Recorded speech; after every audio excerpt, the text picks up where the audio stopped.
our topic is the never disparage. So there is Buddha's teaching of equally, because his teaching is everyone can attain to the Buddhahood. And I think it's most concept of Buddhism, because to be harmony, because we look at everyone in equal. So looking forward of Peter, what you gonna show us tonight? Thank you. Thank you. If I would just give me a second while I set things up.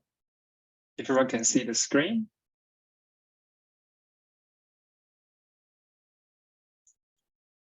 Yep. Okay, just give me a second.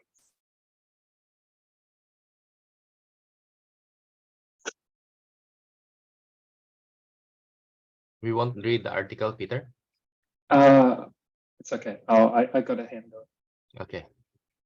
Okay, so good evening, everyone. I'm just really grateful and honored to have this opportunity to lead tonight's class. As Venerable Yohui mentioned, tonight's article is called Never Disparage. And so disparage, which I have to actually look it up, means to criticize or say something in a way that you do not value or respect the other person.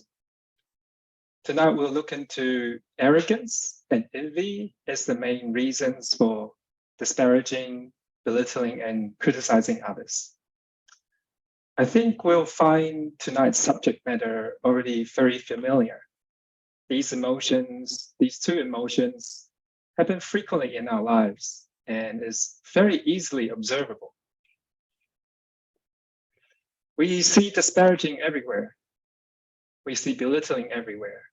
It happens on TV shows, on the news, on social media posts, and even way back in the movies that we've watched as kids. People can be belittled for simply being different in their appearance, like the color of their skin, differences in their clothing, their fashion, and even differences in the size of their ears, such as Dumbo here. But it was okay for Dumbo in the end because he found out that he could fly with his big ears, and so he was very valuable to the circus. Rather than individuals, groups of people in our society can also be looked down on and made fun of. In the novel Lord of the Rings, the hobbits were not big, nor strong, nor powerful, like the dwarves, the elves, the humans, or the mighty wizards. But in the end, no other race other than these humble hobbits could have saved Middle-earth. They commanded the respect of all, as shown in this scene here.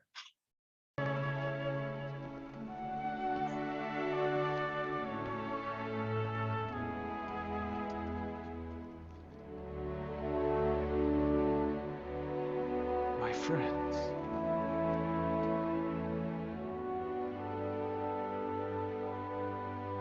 you bow to no one.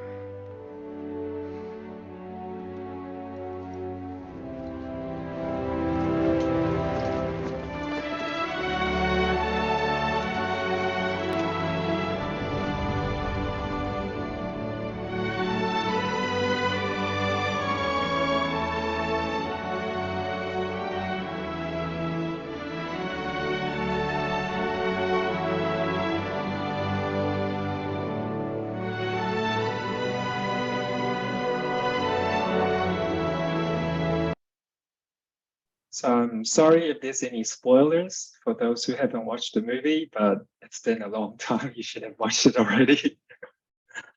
As you can see, tonight's topic is deeply ingrained into our society, into our culture.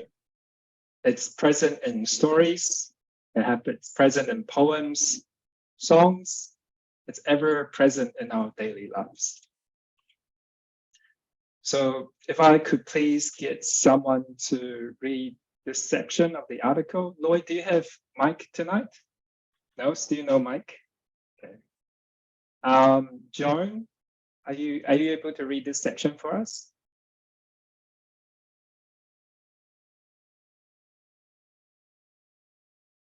About Tony, can you read this section for us?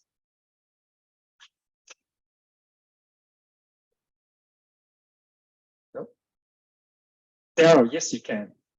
Can you read this first section for us? Oh, so many shy people. I'll get Erwin How to about I go. read it? Oh yeah, sure. Thank you. Many Buddhist texts, such as the Amitabha Sutra and the Lotus Sutra, mention a bodhisattva named Changpuqing, never disparaging bodhisattva, who was often present when Sakyamuni Buddha expounded the Dharma. Should I continue? So you guys can't see my share screen, Yeah. but you can. Okay, Yeah. sure. Yeah, just the whole section, please. Oh, okay. Whoever shut up Changpuqing Pusa meant, he would always say, I dare not belittle you because you will all become Buddhas. He deeply respect everyone and never had any hint of ignorance and the discrimination. Hence, he was called Changpuqing, he who never disparaged. Continue? Yep, the whole page. Thank you. Okay. Are there any petitioners today who dare to call themselves never disparaging, who dare to assert that they can never disparage anyone? Sent beings in this world are filled with affliction and bad habits, especially pride and jealousy. They fear that others are better than themselves. They worry that they will not be promoted and are dismayed when not pride. Because of this, many people are unable to admire the accomplishment of others. Instead, they are full of themselves to the point of being conceit and disdainful. Okay. Thank you, Venerable, for that. Molly, haven't seen you in a while. Can you read this section? You have to unmute. Thank you. Even Buddhist practitioners who are unable to emulate the traits of other Buddhas and Bodhisattvas should aspire to learn from Sadapaributta Bodhisattva's quality of never disparaging others. This means not considering oneself as superior to sages, family members, and others in society. One shall not belittle the poor and needy because they had the potential to develop themselves and have a bright future. It is just a matter of when the causes and conditions will arise. For example, Zhu Yuanzhang was originally a young novice monk before becoming the founding emperor of the Ming Dynasty.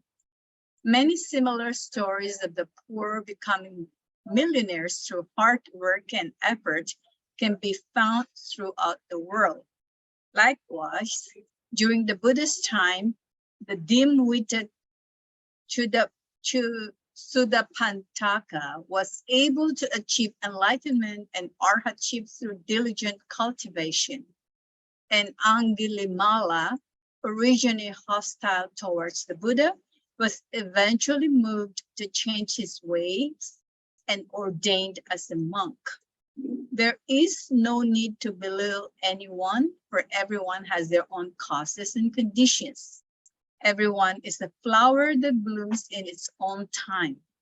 For instance, Zhu Mai-chen from the Han Dynasty had a wife who left him in times of poverty, only to ask for a reunion after he was conferred titles of nobility. But the damage had been done, and a broken heart is difficult to make complete again. Such is an illustration of what not to do. Thank you so much, Marlene, for that. You're welcome. And the last page. Och, can you read this section for us? Thank you. Similarly, Su Qin, from the Warring States period, had all the odds against him. His parents refused to acknowledge him as their son.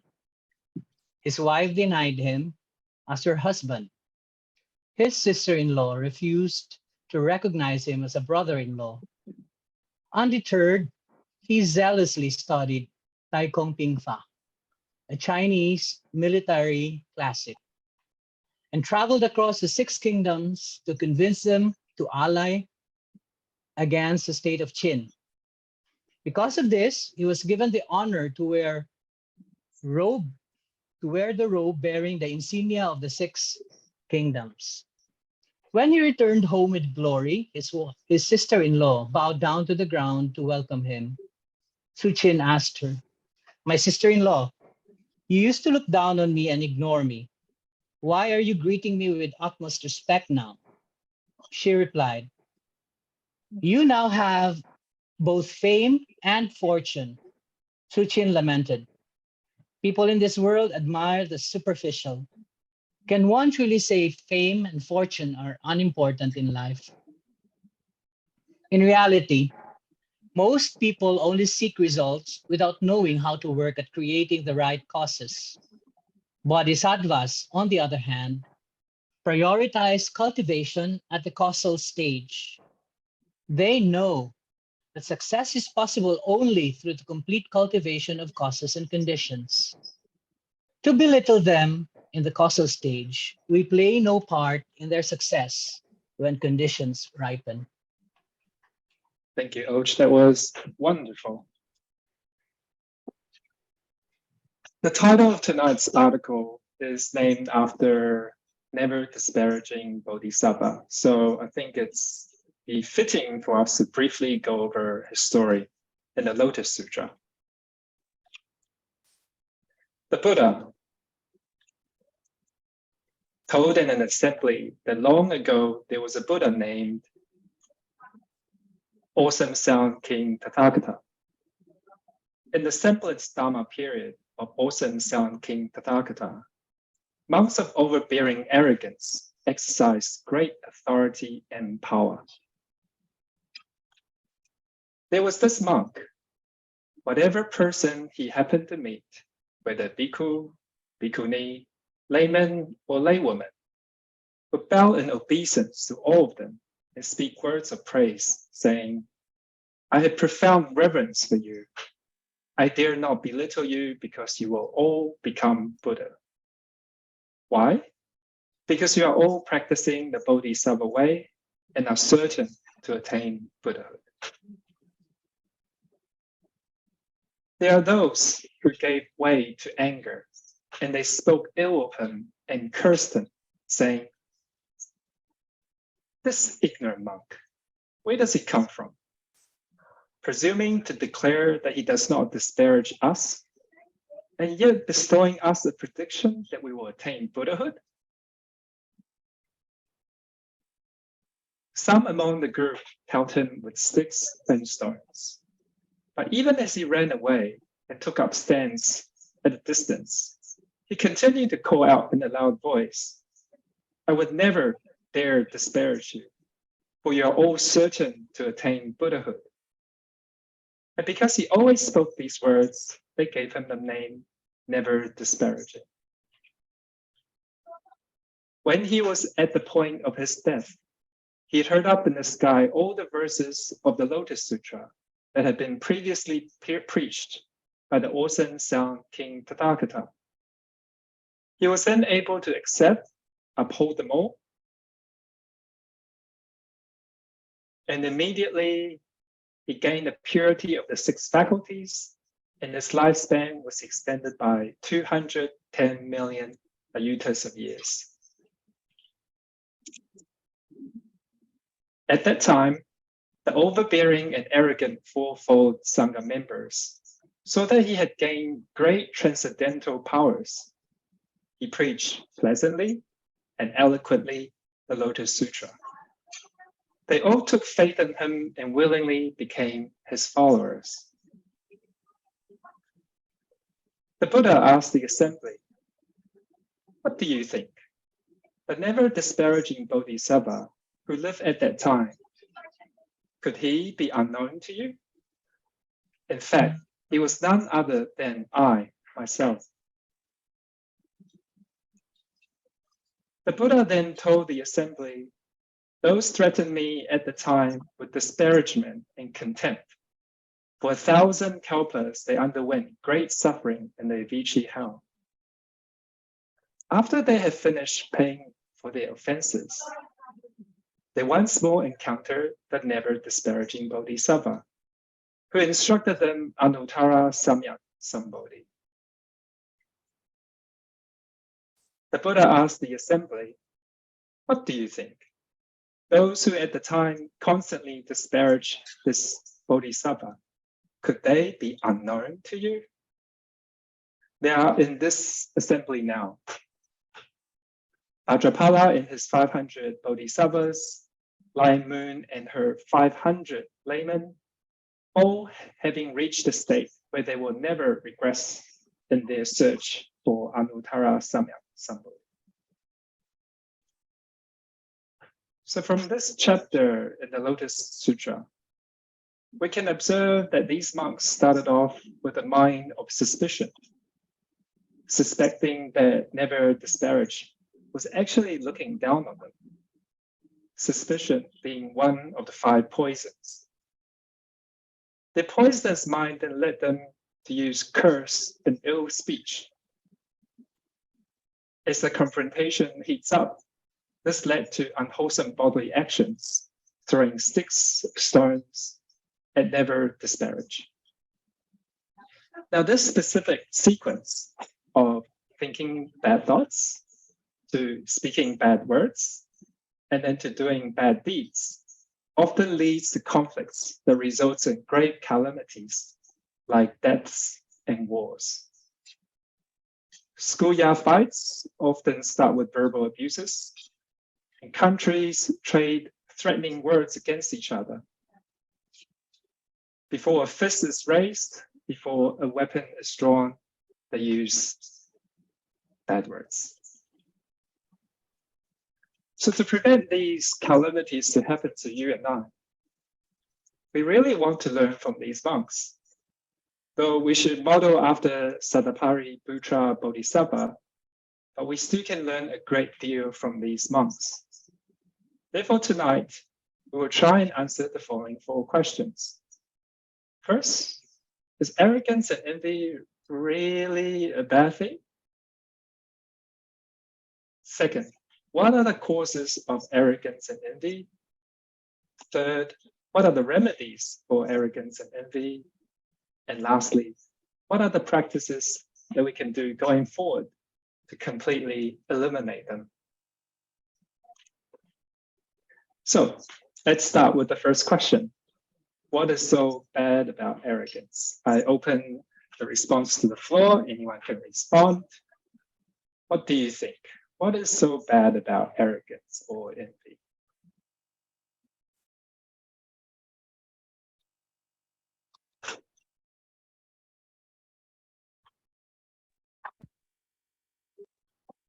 Either say may you- I?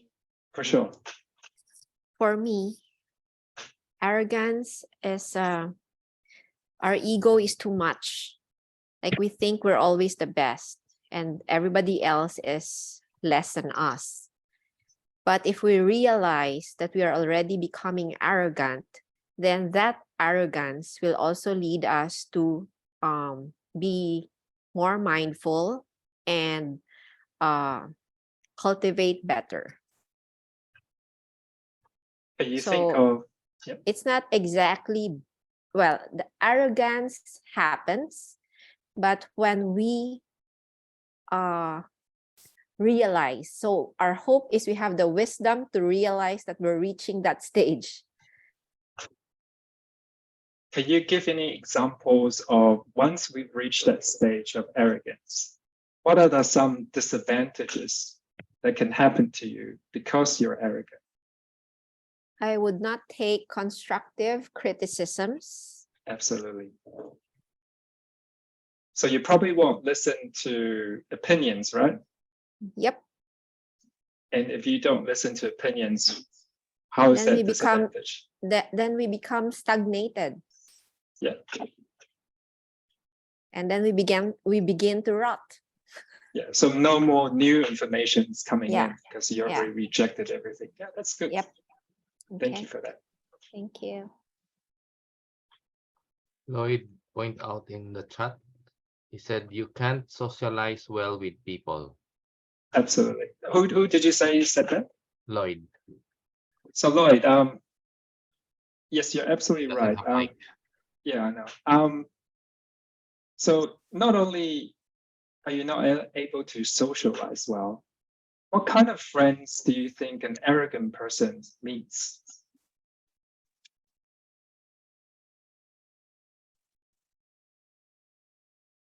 False friends, Peter, because they would False- just massage your ego.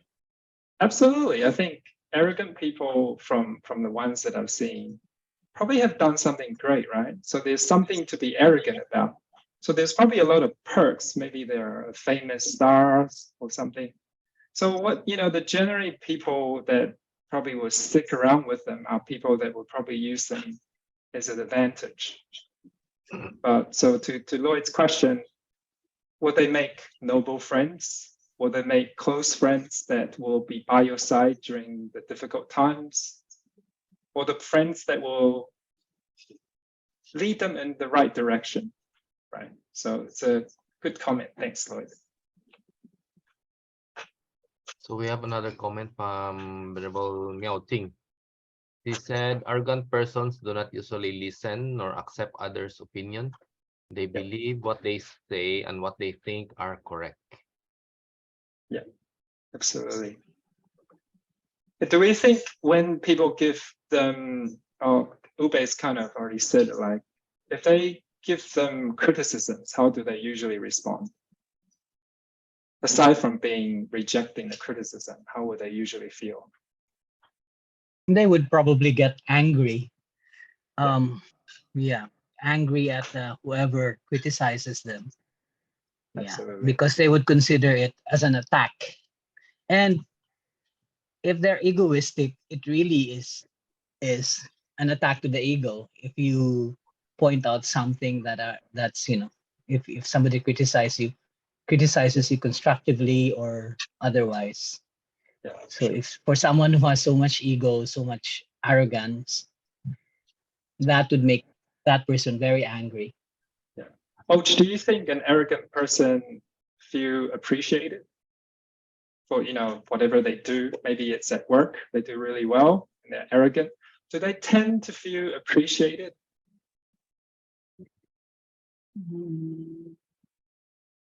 I have no way of knowing because I'm not arrogant. but it comes to think. Wait, let me think. And then I think I don't want to. The Probably- thing is, I've got people in my mind, but I don't want to point fingers. So probably not a good idea to point fingers. I think usually an arrogant person that has accomplished a lot, and from what I've seen in my life, they generally feel like people don't appreciate their greatness, right? It's so great, but they just don't really feel appreciated. So they might feel quite frustrated and agitated. There's one more Or- comment. Or Peter, can it also be that in the arrogance, they think that the entire audience is very appreciative of them? That could be too, yeah. There's I one think more there'll comment be- from Yeah. Venerable Miao Ting. She said, I have heard that people who have low self-esteem will act arrogantly like a shield to protect. Yeah, I think so too. In some case. Yeah, I think We'll talk about, we'll definitely talk about that soon. yeah, Thank you, like a defense mechanism. So what about jealousy and envy? So envy is defined as to wish for something that that another person has that you don't have. But I think in Buddhism, it's if more, if I'm correct, it emphasizes more on our inability to tolerate other people's accomplishments. So people have done great things, and you're envious of them, and you just, you're not rejoicing in it. You're just going like, oh, that's nothing. But some people, I think, some of my friends, they'll be like thinking that envy is just a natural reaction, not something you really need to work on. But can anyone point towards, as we've just did with arrogance, what are some downfalls of being envious? I think that when somebody who's envious doesn't count his own blessings. So somebody who's envious would not be what do you call it? Content. Content, yes, and would be ungrateful. Absolutely. Yeah, I agree. So that would be one of the downfalls. How does envy actually feel like? Right. So envy is this other person. So, and this other person has something that you have, or you want. I know we're talking about emotions, it's hard, but the desire and the wanting actually feels quite painful because you can't have it, right? So it's actually quite painful. And then when you see someone that you don't like and they have everything that you want, you also feel that pain or resentment against the other person. So it's actually a terrible feeling, right? And say if it is someone that you don't like, perhaps you look down on them or you're envious of them. If something good happens to them, how would you feel?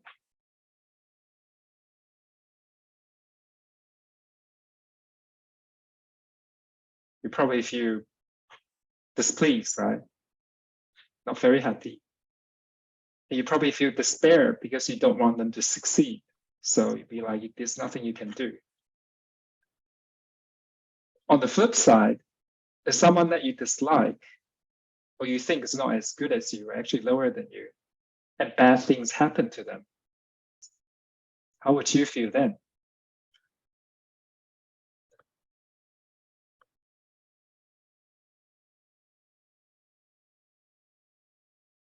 You probably feel pleasure.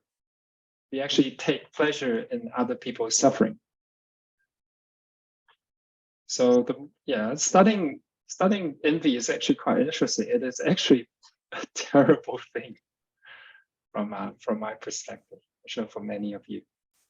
Now let's say if there's something that you absolutely must have, but there's really no ways for you to get it, you have no means to get it, what might you do?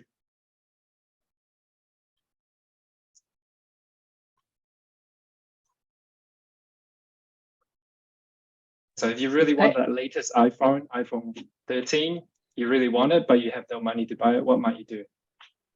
Okay, the worst thing would be stealing that iPhone. Absolutely, that's the answer I was looking for. Or you can cheat. Yeah. to raise enough money to buy it, but cheating. Yeah. Now, also, if you can't steal it, if you can't even steal, if you even don't have the opportunity, like maybe someone around you has an iPhone 13 and you can steal it when they're not looking.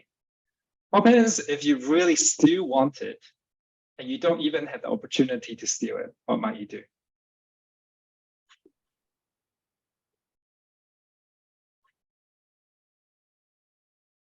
Why do wars happen in the whole world?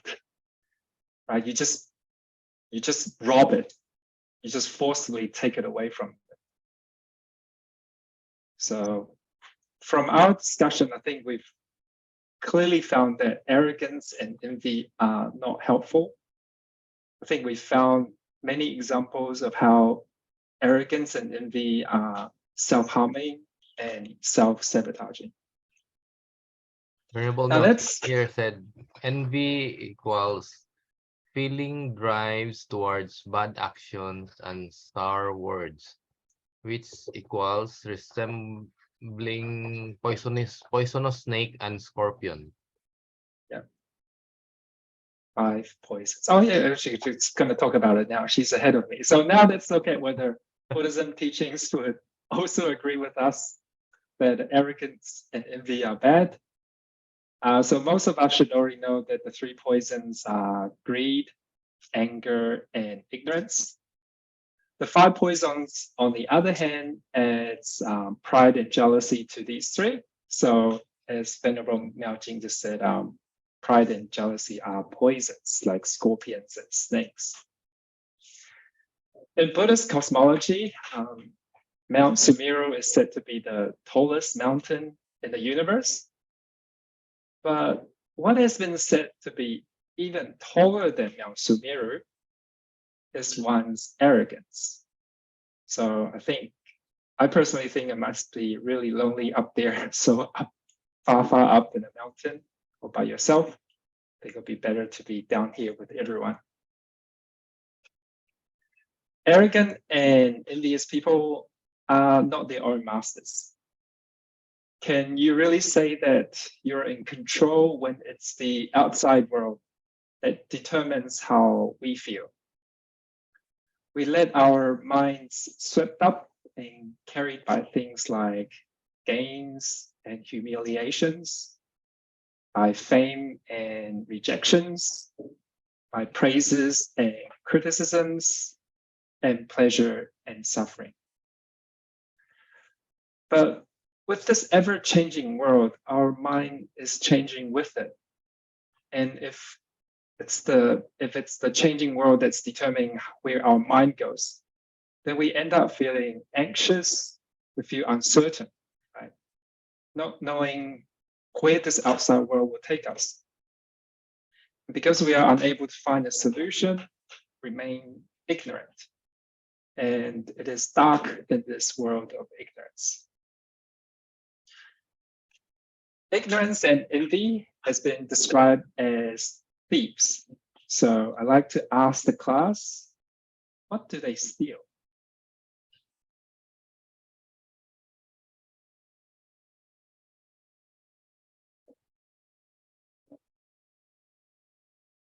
Your peace.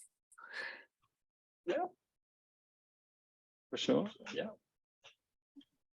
I think ignorance steals wisdom. Yeah. If you're ignorant, then you're not wise. Yeah, of course.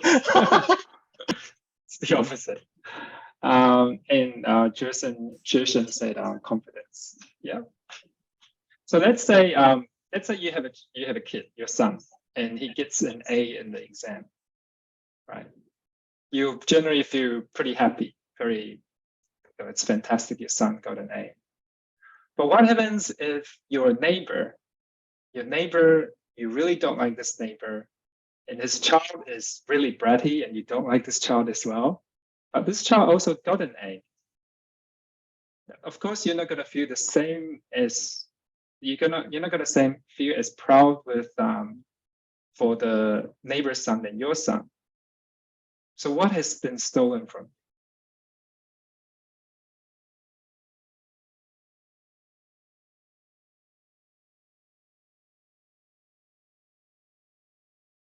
you? Equanimity. Yeah.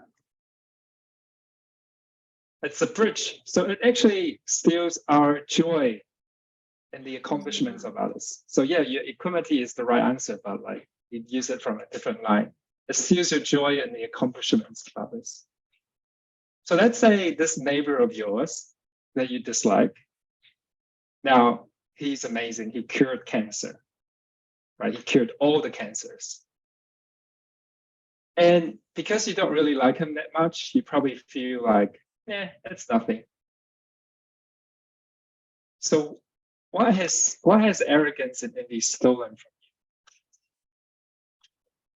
you? He cured cancer, but you can't rejoice in it. So what has been stolen from you?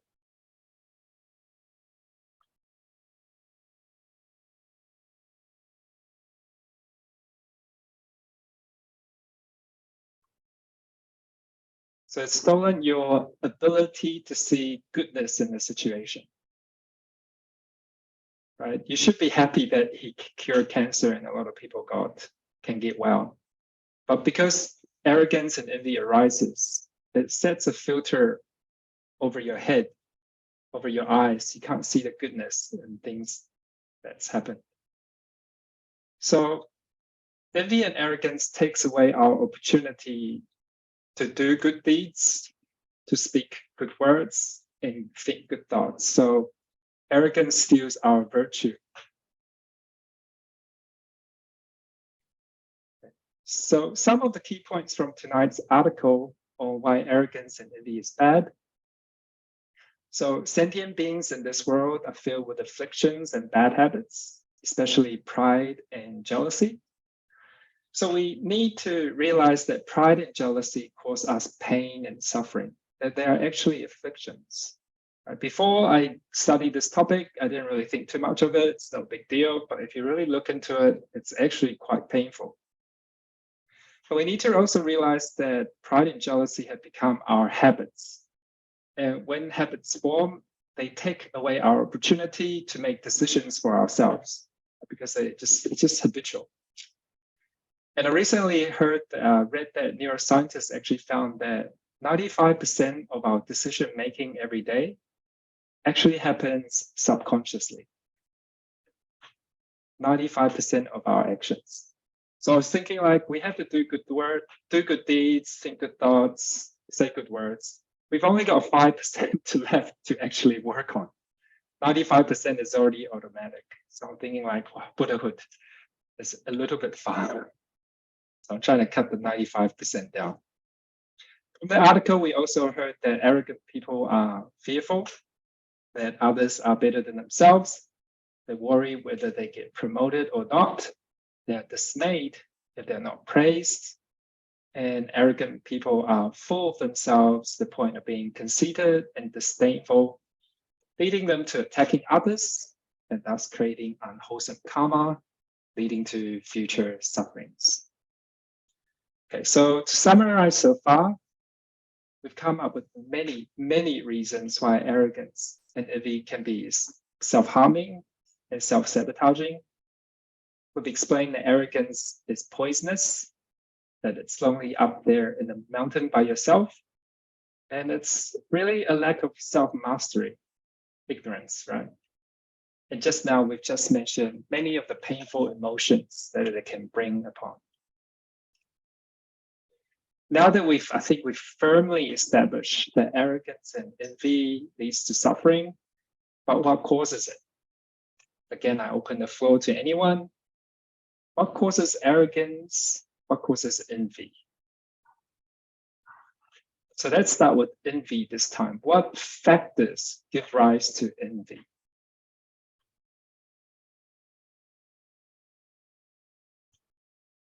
What do you feel when you see something that you want? I think envy arises if we have certain desire and somehow somebody was able to obtain that desire ahead of us. Yeah. So when you see this other person that has something that you want, maybe it's a better car, newer phone, maybe they have a better job. What are you actually doing, Erwin? Comparing? Absolutely. Yeah. And Och mentioned before, like why do you actually feel dissatisfied when you compare with others, right? It's because we are not content with what we have. Right. So if I've only got a Note 10, right? Galaxy Note 10, and I'm really happy with it. But I think right now, it's Galaxy Note 13 or something. I'm not too sure. If I see someone with a 13, I probably wouldn't care. Like I won't feel envious because I'm already really happy with what I have. So envy, as Oj mentioned, is you're not content with what you have. That's another reason. So how about arrogance? What factors would give rise to arrogance?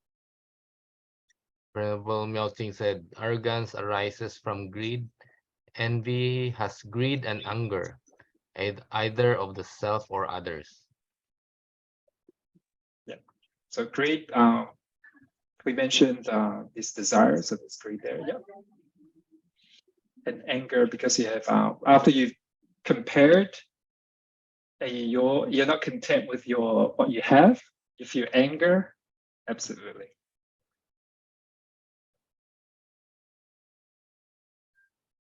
How about arrogance? What factors go into arrogance? What does an arrogant person at least have to have done? You can't just be arrogant with no reason. Yeah, I think they have achieved something, and like what Venerable Miao said, they have low self-esteem, so like they have to point out to other people what they have achieved. Yeah. So they've probably done, as Erwin said, done something great, or they can do something that no one else can. Right? There's a lot of people that can do things that no one else can, and that will give them a lot of reason to be arrogant. But I mean, I don't want to point fingers. It's really hard not to. But what do arrogant people focus on themselves more than something else? I don't know if this is good enough hint. What are they focusing on? So they've done great things. So what are they focusing on when they've done great things? Is it their ego? Their ego center? So they're trying to protect their ego. Yeah. They like their ego. Yeah. But they have an ego because they're focused on what? So I'm really On rich, how they and appear to others. Yeah. So I guess what I'm trying to point towards is that they focus on their own strengths, right? So my friend was messaging me the other day. He was talking about Elon Musk, because Elon Musk he has done great things, right? He has accomplished, 3 major companies. But then he starts to talk about Taiwan needing to go back to China, that Ukraine should subdue to Russia. Now he has his own opinions, but he probably only really focused on what he's good at, thinking that it can be applied everywhere else. So I think from my study with this topic is that I think arrogant people tend to overemphasize on their own success rather than focusing on their weakness. So arrogant people can be arrogant, right? They can be arrogant if they want, but what's the reason for belittling others? Venerable Miao kind of mentioned already, is to protect their own ego, their self-worth. Right? So they're trying to protect themselves because it's a defensive mechanism. What if you could put yourself in their shoes? What are they actually feeling the moment that the moments before Threatened. they, yeah. So they feel insecure, right? So they're actually vulnerable. So they're trying to, they're actually vulnerable. And what are they trying to show when they belittle others, when they disparage against others? Right? So we know that it's trying to protect, but what are they trying to show to everyone? To see.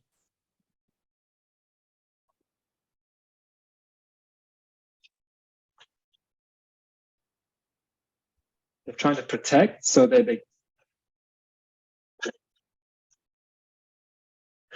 I'm not a good actor, sorry. They're trying to project that they are invulnerable. Yeah. So they're invulnerable, that they're strong, right? Yeah. They're actually just trying to show. So belittling other people, disparaging other people, it's actually just to show that they're strong, and they're trying to show a brave face, right? So I'd like to share a video clip, which I think is relevant, related to what we've just discussed. So let's take a look. It's like and I don't mean to take away from maybe whatever question. I have a colleague that I have never liked very much. I appreciated his learning, and I've really learned from him, but I've always felt he was arrogant, that he was putting other people down all the time, that he had I felt no compassion, no humanity. I just felt this person is. I met him recently, and he said that his father had died 3 days ago. And I said, oh, I was really sorry. And he said, you may not know it, but he said, my father was a very famous person in his field. And when I came along, I wasn't good in math. And that meant I was not any good in his eyes. And even though this friend of mine had become a professor at Harvard, his father had said to him, can you imagine this? Father said to him, Harvard is making a mistake by hiring you. I looked at my friend and I thought, no wonder you're the way you are. No wonder you tried to say, hey, I'm good. No, I'm good. I'm really good. Don't you see it? Don't you understand? And at that moment, I loved him.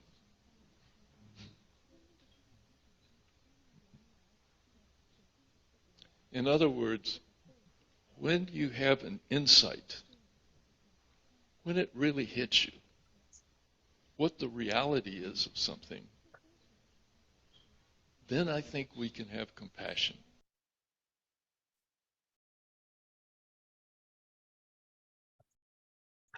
So from this clip, we got to understand that actually this colleague's actions of arrogance was really to put up a brave face because he felt vulnerable. And he put other people down because of his own insecurities after himself being looked down by his own father, that he wasn't good enough for Harvard. So we also saw that Dr. Lancaster went from not particularly liking the guy to loving him after finding out the full story. So I think insight and prajna is really important. I think tonight we're not here to judge arrogant people, not here to judge envious people, but we're here to have compassion towards them. And as displayed by Dr. Lewis Lancaster, we really need to gain insight and not judge so quickly. So now let's take a look at Buddha's teachings about the cause or potential causes of arrogance and envy. So what is the root of all our afflictions? Where does it all begin?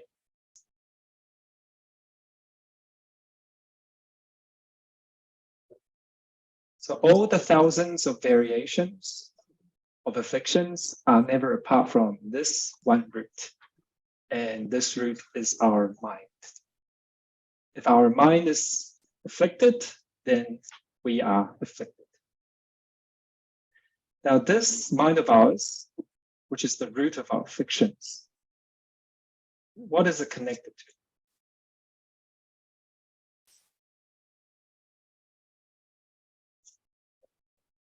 Our mind is connected to the 5 sense organs: your eyes, your ears, your nose, your tongue, and body, in which then it relies on sight, smell, sound, taste, and touch for all sorts of sensual pleasures and desires. And as a result, then the mind gives rise to all sorts of confused and delusional thoughts, such as arrogance, anger, greed, and envy. And because of all these confused and delusional thoughts, it leads us to having disputes between ourselves and others. And as mentioned before, it prevents us from even enjoying a single moment of peace.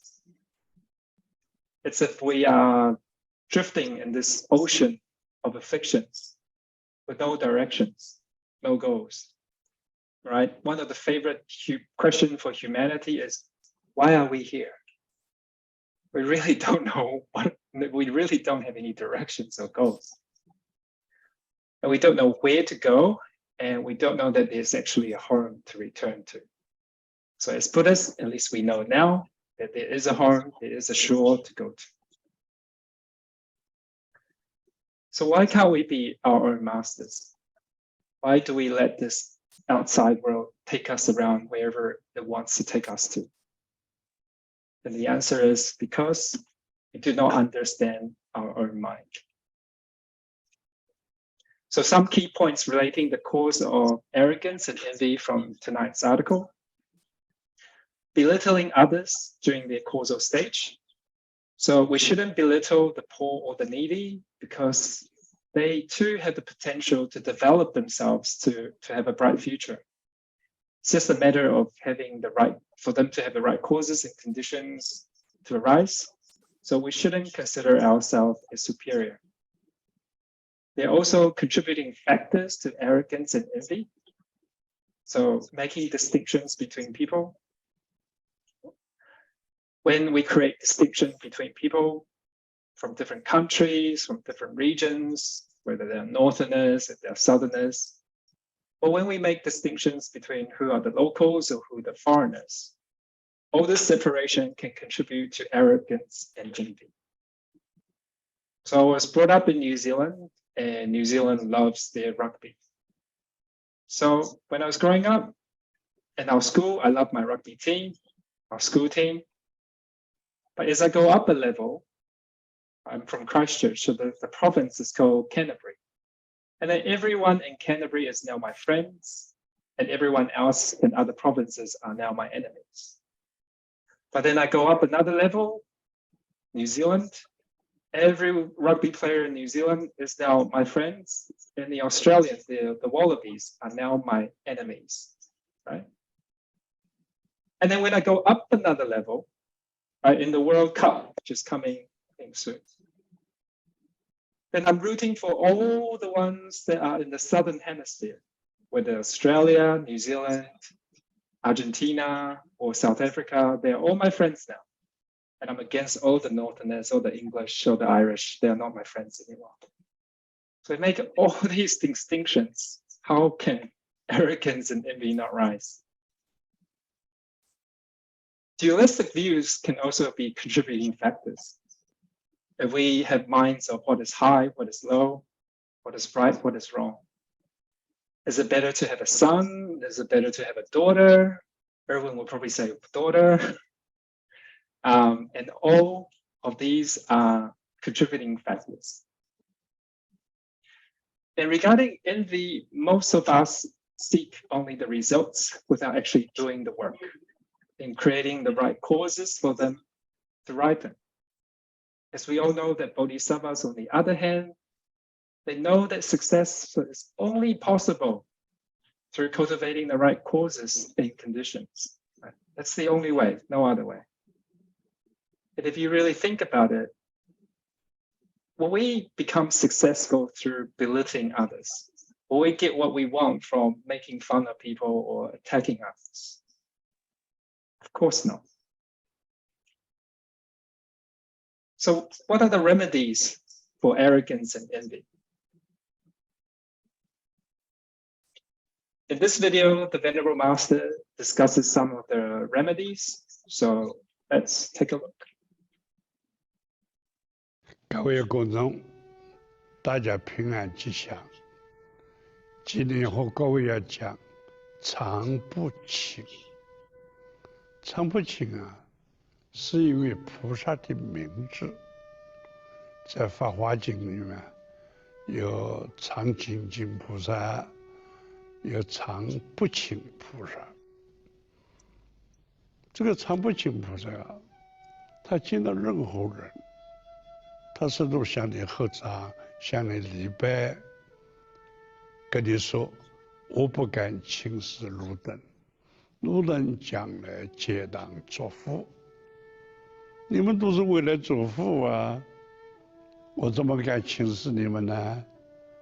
所以他有这个不轻视人呢，所以我们就号他叫常不轻菩萨。我们在社会上做人处事，对于这有钱的人、有名有地位的人，我们就把他看得很高很上，就羡慕他，忘失了自己，甘愿自己啊比下。这个他伟大，我也是伟大的，这个平等，不亢不卑。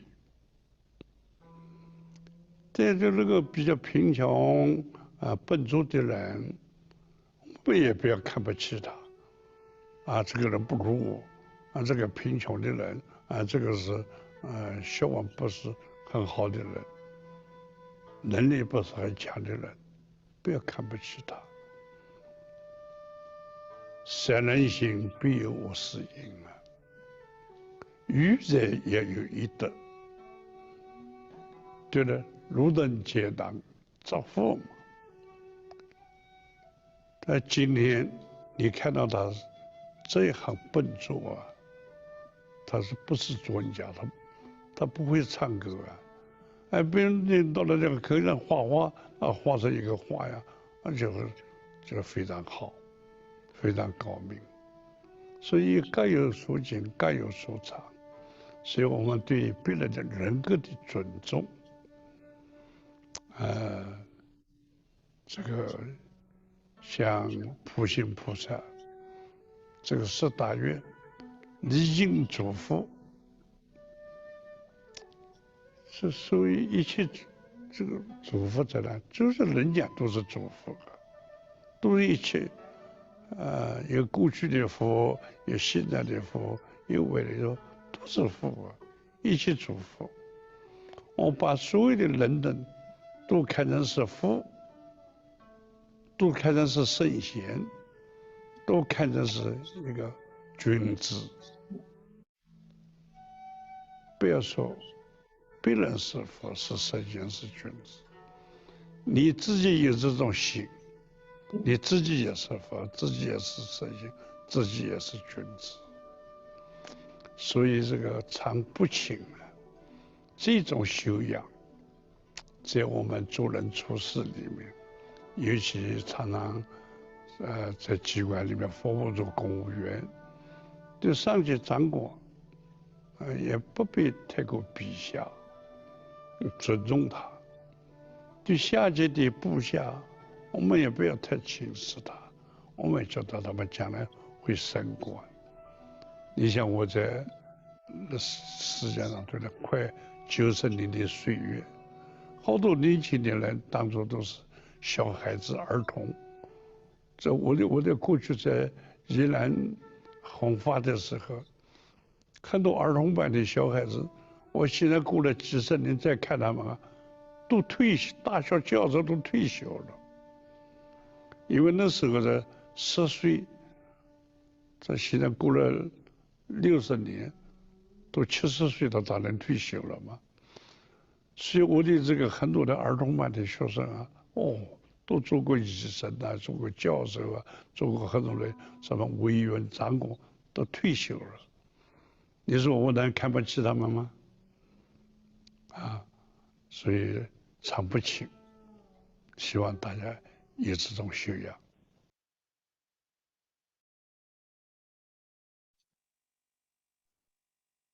So here are the remedies for arrogance and envy as mentioned in the clip by Venerable Master.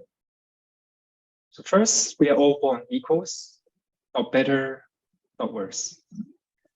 When we can understand this, than when we look at wealthy people, famous people, successful people. We can still look up to them, but we don't need to feel overly lowly if we remember that we are all equals. When we have this awareness that we are equals, we will treat our superiors and subordinates with the same and equal amount of respect. Second, there's always something that we can learn from others. When we see people that are not as good as us, less educated, we shouldn't look down on them because there's always something that we can learn from them. I used to live in a big apartment complex.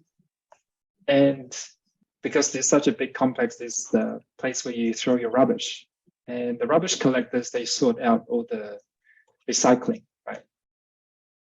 And for a period of time, I observed them and I became, I don't know if admire is the right word, because the section is full of cockroaches, full of cockroaches. And I couldn't understand how they can not be affected by it.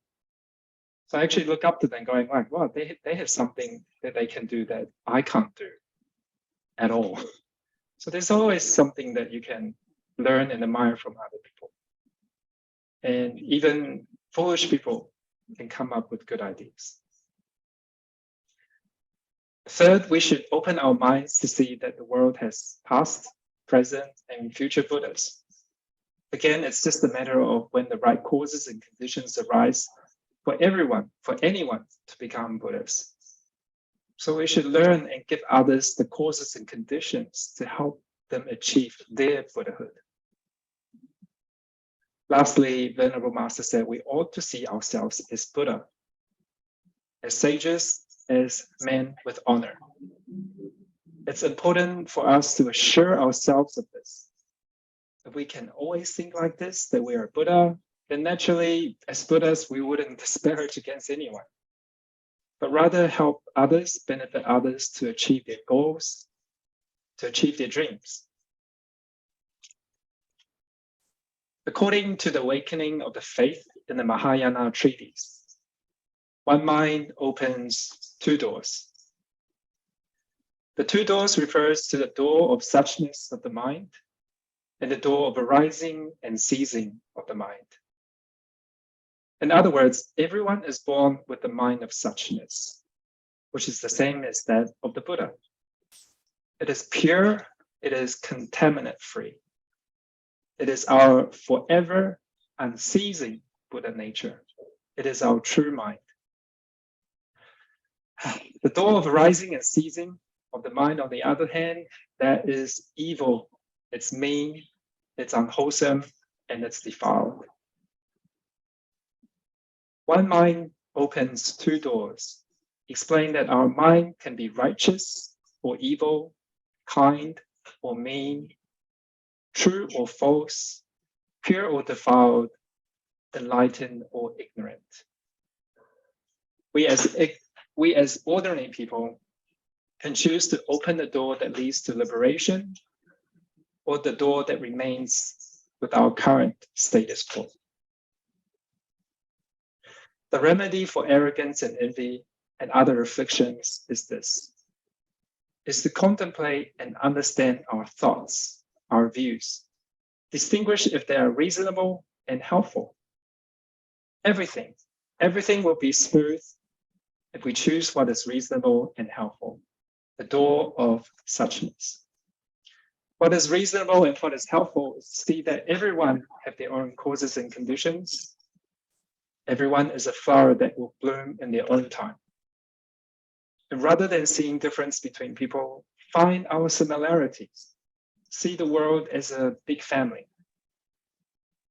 And no matter how good you are, there's always someone that's better. Have humility. The things that we know is only a speck of dust in this boundless universe.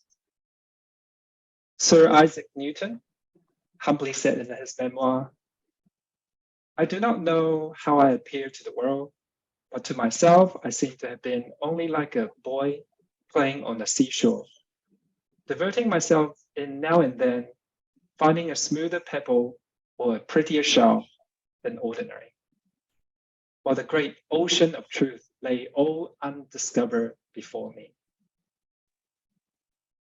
The greater a person is, the more he knows his limits, and therefore is more humble.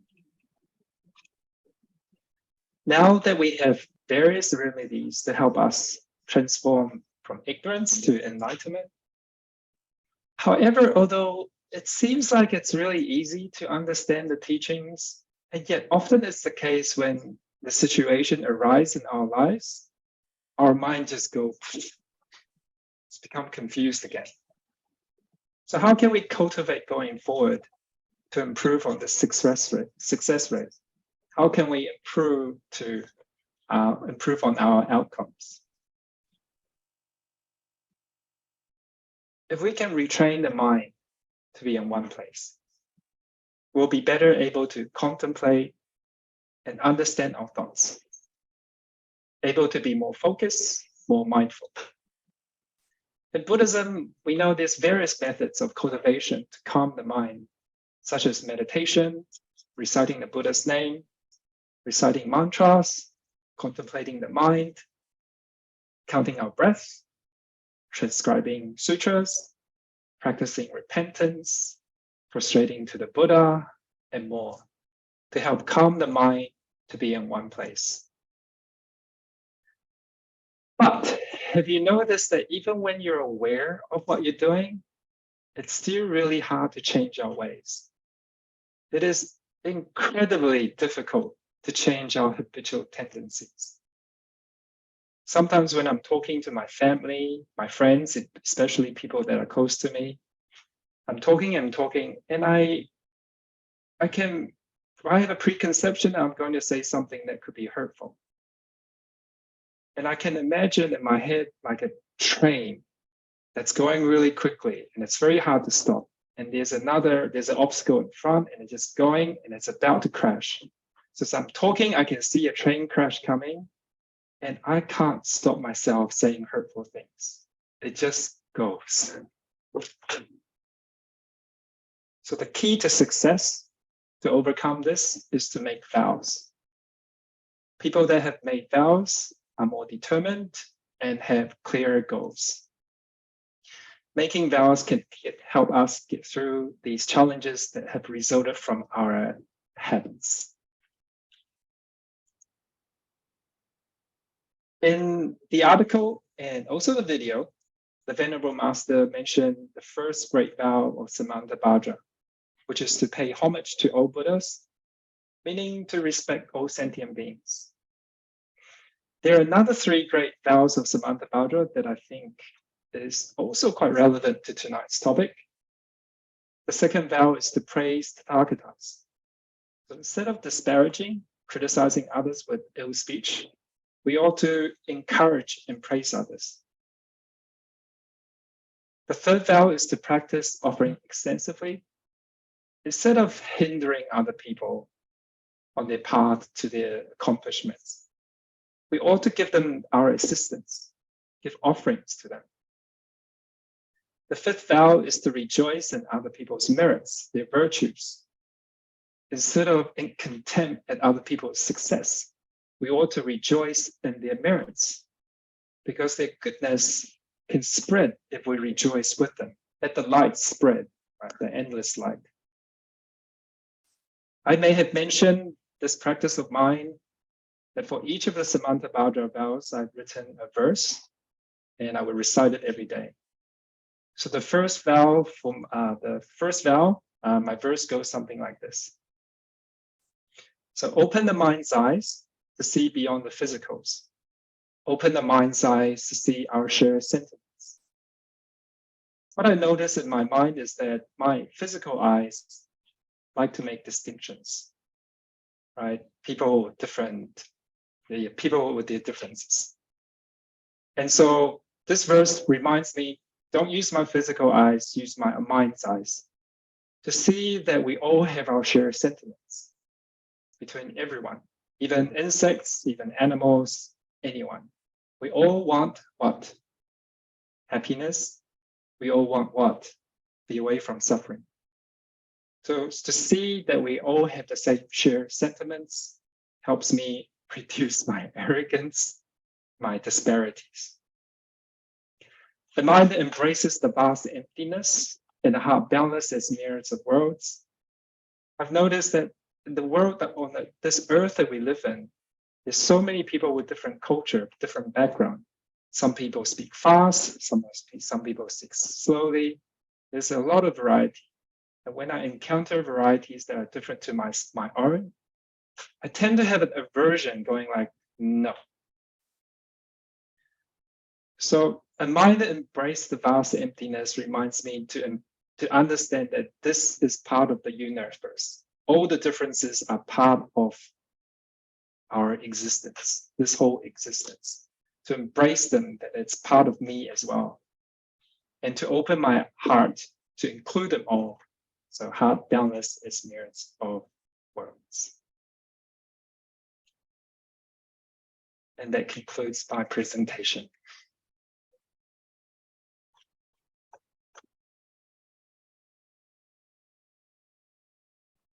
Any Thank you very questions? much, Peter. That was very enlightening. And I saw Venerable Miao-Ching post about the different levels of arrogance as well as the types of arrogance. Venerable Miao-Ching, would you want to expound on this?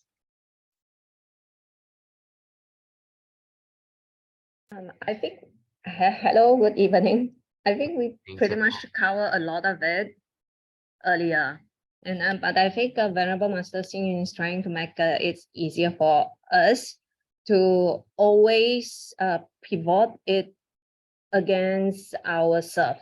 So elegance, or in this man, I also felt that is actually elegant, right? It's not pride. I think pride is something we can be proud of, because we have the capacity to be proud. But then elegant might not necessarily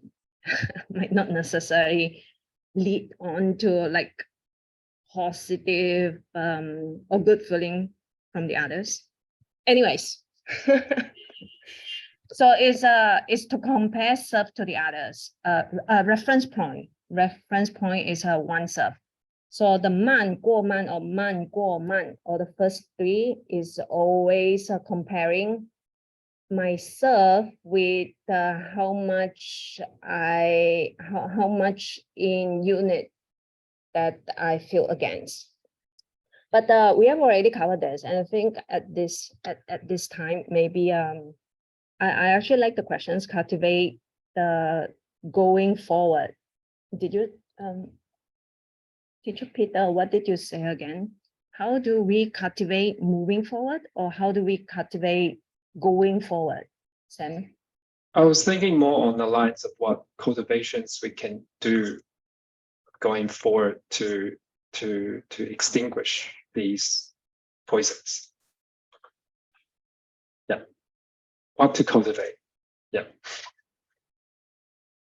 Which I is always felt cultivations need, the first thing in cultivations is always realizations. I realized that I have to realize that maybe there's a lacking, or maybe there's a little bit too much. So I have to find a new balance. finding what works, right? Is that what you mean? Finding the remedy that works for you.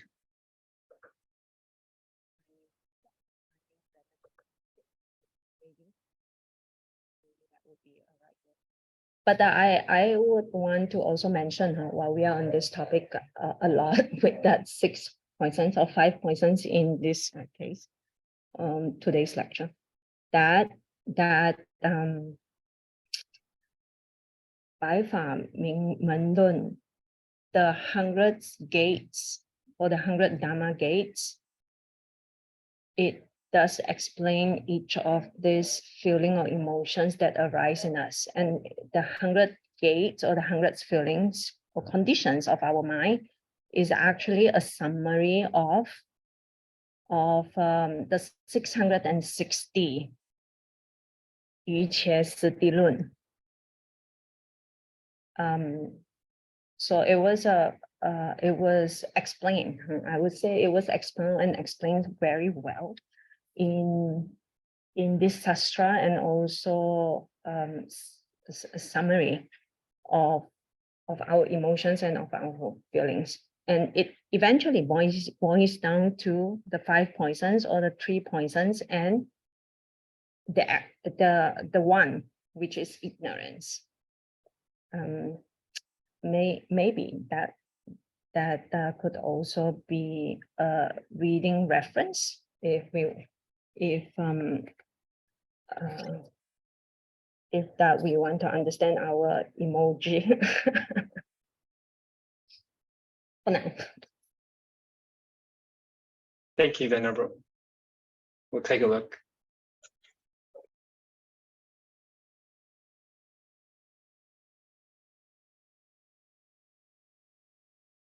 Okay, thank you very much, everyone.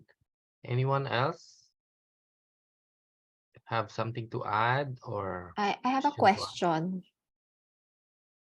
Go Maybe ahead, Auntie please. Marlene and Venerable Miao Jing can explain, or even Venerable Yo Hui, because the Chinese character used for arrogance is man, which is slow. Why is it the same character? I can read it here. Qi zhong man. So man. So why is the Chinese character for arrogance the same as for slow?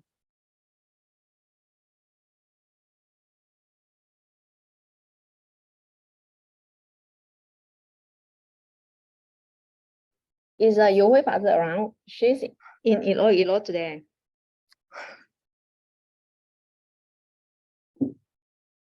I think she's not feeling well, suppose he told me. The limited Chinese, but Man Exegete could fill it up because she's doing Buddhist dictionary and translations. This man is not the slow man. This man is the elegant man. Yeah. So it's the Ao man. And so where does the Ao man, right, when you combine the two, come from or lead to? That man exegete, you might have to look into No, it.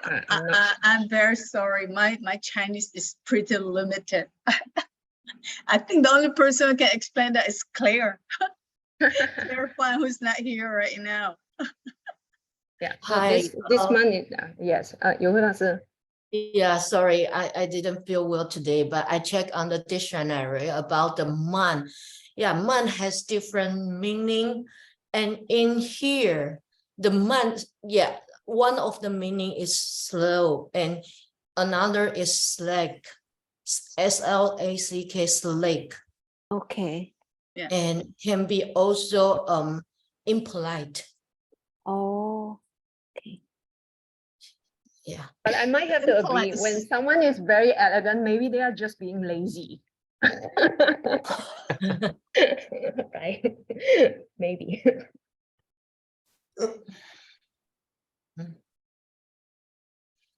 I think actually maybe that was what being explained. One of the seven elegance is when someone is too lazy to get things done, then I felt that they are already good enough. Okay. Thank you, Shafus. Thank you, Auntie Marlene.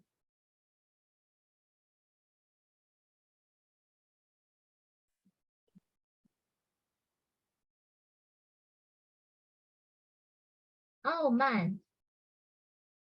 That's the Chinese.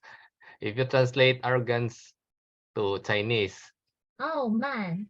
it's 2 words. So I don't know, maybe sometimes that's why I say Chinese is difficult, because sometimes they use shortcut to mean the same thing. So probably that's one of the reasons. Anything else? Any other questions you might have. I have a question on your slide about the 5 vows. I was writing it down, but I didn't see the number 4. So I think I missed it. The vows of Samantabhadra Buddha. Samantabhadra. Bodhisattva. Yeah. Hold on. The first one was like respect for all beings, Yeah. practice giving through speech, practice offering. Then the last one was rejoice in others' merits, but I only got 4. The third is to practice offering extensively. Yeah, what's the 4th one? Fourth one, I didn't have the fourth one. Ah, okay. Oh yeah, So because you numbered it 1, 2, 3, and then 5. Yeah, I picked the one because it's 10 vows, right? So I just I thought the first, second, third, and the fifth one were relevant to tonight's. The fourth okay. is I think it's to be repentant, which you can probably work towards into it, but I don't think it's direct into tonight's topic.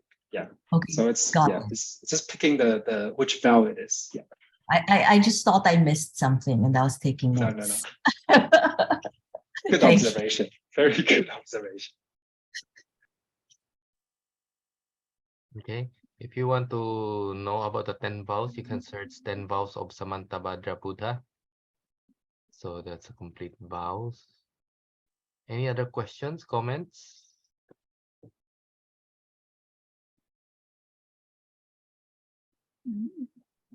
We still have 5 minutes. Oh, Gerson just put all the 10 vows on the chat. Thank you. I will cut and paste.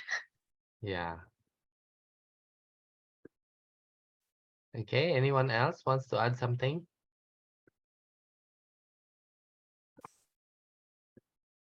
If none, we'll just end the session with the dedication of merits. Okay, so I'll share my screen.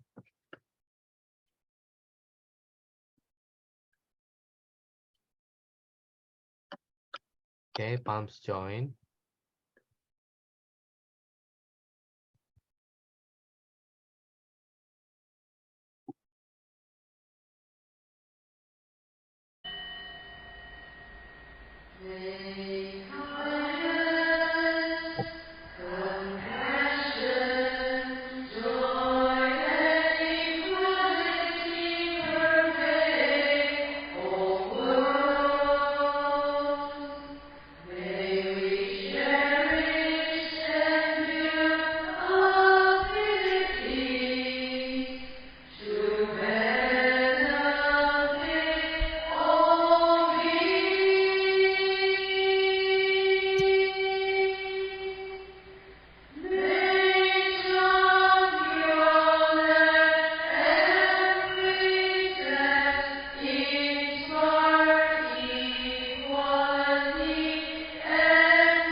Thank you very much, everyone. So hope to see you next week. And thank you very much, Peter, for the sharing tonight. Very enlightening. Okay, so thank you very much, everyone. Oh, picture. Turn on your video. Show your smiley faces. Okay, ready? 1, 2, 3. Yeah, lotus flower. 1, 2, 3. Thank you very much. Thank you very much. Bye. Yes, yeah, thank you. Thank you. Thank you very much.